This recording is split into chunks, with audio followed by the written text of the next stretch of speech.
நாடாளுமன்ற தேர்தலின் போது தாம்பரம் ரயில் நிலையத்தில் ரூபாய் 4 கோடி பறிமுதல் செய்யப்பட்ட வழக்கு தொடர்பாக பாஜக சட்டமன்ற உறுப்பினர் நயினார் நாகேந்திரன் எழும்பூர் சிபிசிஐடி அலுவலகத்தில் விசாரணைக்காக ஆஜராகியிருக்கிறார்.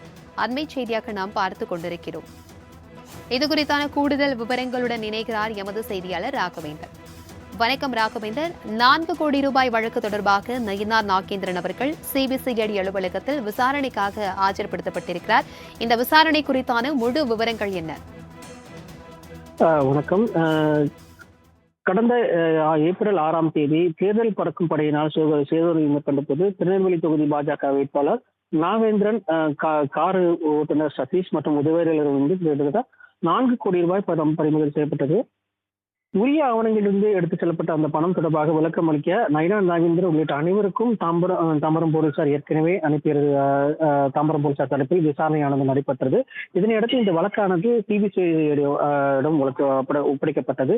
இதனையடுத்து இந்த நயினார் நாகேந்திரன் தொடர்புடைய அந்த பணம் பறிமுதல் செய்யப்பட்ட சதீஷ், பெருமாள் உள்ளிட்ட பல்வேறு அவர் தொடர்புடைய அனைவரிடம் விசாரணையானது நடத்தப்பட்டது. இதனையடுத்து இந்த பாஜக நிர்வாகிகள் SR சேகர் மற்றும் கேசவ நாயகம் உள்ளிட்ட பல்வேறு நபர்களும் இந்த 4 கோடி ரூபாய் பணம் தொடர்பாக விசாரணையானது நடத்தப்பட்டது.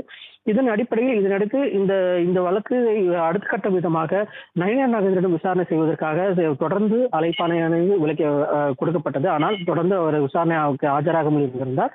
இந்த நிலையில் இன்று கண்டிப்பாக ஆஜராக வேண்டும் என்று சிபிசிஐடி அலுவலகத்தில் விசாரணை என்று தெரிவிக்கப்பட்டிருந்தது. அதன் அடிப்படையில் தற்போது சற்று முன்பாக நயினார் நாகேந்திரன் மற்றும் அவரது வழக்கறிஞர் தரப்பில் தற்போது ஆஜராக இருக்கின்றனர். இந்த விசாரணையானது டிஎஸ்பி சசிதரன் தலைமையில் இந்த விசாரணையானது நடைபெற இருப்பதாக தெரிவிக்கப்பட்டது. விசாரணையும் தொடங்கி இருப்பதாகவும் சிபிசிஐடி போலீசார் தரப்பில் தெரிவிக்கப்பட்டிருக்கு. இந்த விசாரணையானது இன்று மாலை வரை நீடிக்கும் என்றும் தெரிவிக்கப்பட்டிருக்கு. எனினும் இந்த விசாரணைக்கு ஒத்துழைப்பு அளிப்பதற்காக தனது வழக்கறிஞர் சார்பாக வந்திருக்கிறார். சில கேள்விகளுக்கு பதிலளிக்க ஒப்புதல் வேண்டும் என்று சிபிசிஐடி போலீசார் தரப்பில் கேட்கப்பட்டதாக நயினார் நாகேந்திரன் தரப்பில் கேட்கப்பட்டதாக தெரிவிக்கப்பட்டிருக்கு. எனினும் இதற்கு ஒப்புக்கொள்ளவில்லை. நயினார் நாகேந்திரன் மட்டும் விசாரணையானது நடைபெற இருப்பதாக சிபிசிஐடி போலீசார் தரப்பில் தெரிவிக்கப்பட்டிருக்கு.